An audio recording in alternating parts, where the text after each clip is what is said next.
Mortgage tip number 4. How much home can I afford?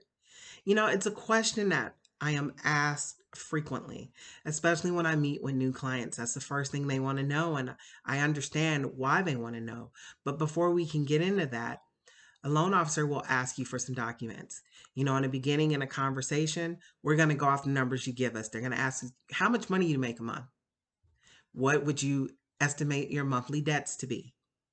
And they're going to take those two numbers and they're going to determine what your current debt to income ratio are.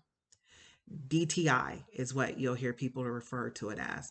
And what DTI consists of is your credit report debts divided by your income. And that's going to give us a dollar amount. If you don't own any property, we're going to use your current rent to determine what your front end debt ratios are.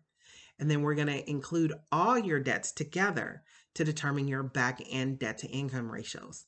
According to Lender and Freddie Fannie guidelines, the acceptable debt to income ratios are generally 36 in the front. That's your housing. That would include taxes, insurance, HOA, and any mortgage insurance premiums you might be paying if you put less than 20% down. And then your back end is, again, all your total debts. So the first thing we want to do is when we sit down and qualify is get your credit ran. We want to look at what's going on your credit report. And I can tell you some stories in some great ways where we were able to help people whose debt to income ratio seemed extremely high. Matter of fact, I have a simple one. A few months back, we did a refinance for a grandmother. I'm looking on her credit and she has several cars and one is a Tesla. And I'm like, go granny. But upon conversation with her, and she was retired. So as I was looking at her debts, I'm like, oh, I might not be able to do this loan because her debts are so high in comparison to her fixed income. But when we talked, she said, no, I co-signed for that car for my grandson, and my grandson makes those payments every month. In that particular situation, since she was able to provide 12 months canceled checks, we were able to remove that particular expense from her debt to income ratio to help qualify. Why do I say this? Because it's very important when you're working with your loan officer and you're doing your interview that you're very upfront about all your debts. If you've co-signed for someone, if someone else is making the payments, we need to know that because that might be a way to lower expense. Now, look, so now we talked about the complicated parts, that how much home you qualify is determined by your debt to income ratio. Once we have that, we can go back and put in a purchase price.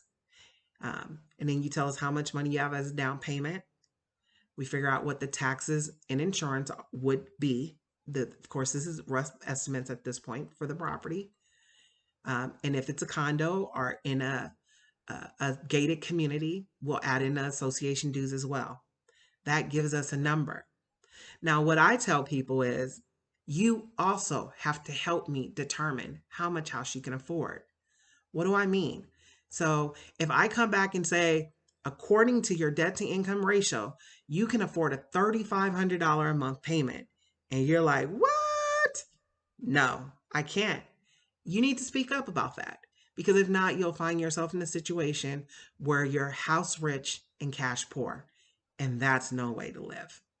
So your obligation to this is to be honest about the other expenses you may have that are not showing. What do I mean? That could be utilities.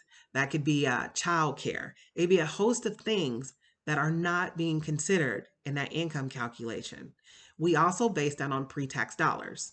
So you know how much money you're actually bringing home each and every month. And I have a couple suggestions for renters because here's your opportunity to try before you buy, right? So I was talking to a girlfriend a couple months ago, and she was telling me she was ready to buy a home. And I was like, girl, I'm so proud of you. Let's get this going, right? But before she got started, I asked her, I said, how much are you currently paying in rent? And she said $1,400 a month. And that was one of the reasons why she wanted to move because her landlord had just raised her rent for the third time in 3 years. So she was over it and she wanted to move. And I said, okay, well, how much house do you think you can currently afford? What's the monthly payment you're looking for? She said $2,500. I said, bet, I have a challenge for you. While you're getting ready to buy a house, I want you to now start acting like you have a $2,500 payment. What does that look like? Pay your mortgage and take that other $1,100 and put it in a savings account. Don't touch it. Because if you had a mortgage payment, you would not be able to negotiate or pay less. Correct? And I told her something else is going to happen. If you do that for 6 months to a year, you now also have your down payment for your home. You've also determined whether or not $2,500 is too lofty of a goal for a house payment, or if you're comfortable making that payment. Excuse me. So that's just a trick that if, as you're considering going out there and buying a home, that you may want to try for yourself.